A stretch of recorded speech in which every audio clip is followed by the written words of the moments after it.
Julia, welcome to the show. So just to reflect on this late developing news inside the banking space, kind of one after the other, they are basically echoing each other, are they not, these banks, with the reasons given for moving on some of these select mortgage products. What's your position on this? I mean, it's great news if you're a bank shareholder, not so much if you're a mortgage holder, especially of an investment home loan.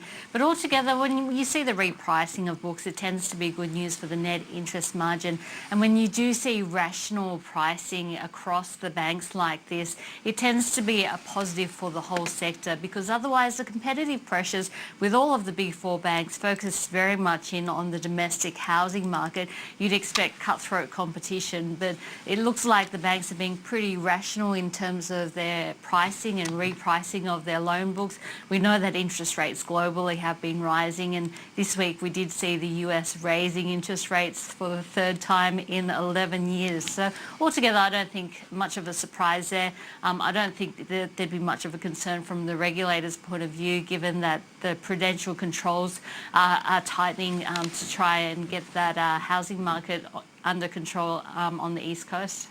Yeah, it's a conundrum, isn't it? Is it not? But let's just sort of focus in on some stocks that have been noteworthy this afternoon. I mean, as if it couldn't get much worse now for Slater and Gordon. So how much of today's rally is just a kind of a realisation of the inevitable, that they're not exactly swimming under anything other than someone else's sail, are they not? Slater and Gordon shares up by 34% today, and that's on the back of news that its lenders have pretty much left. In fact, around about 94% of its debt has now been sold to secondary debt holders. And I guess if we have a look at the original banking syndicate, it was Westpac, which was a joint leader with NAB leading that banking syndicate. But it does look like most of that debt has been bought by New York hedge fund Anchorage.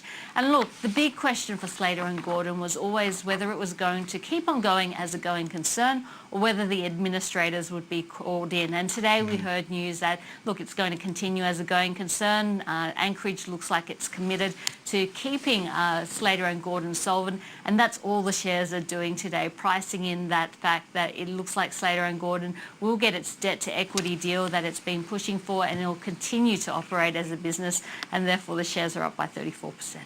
All right. Well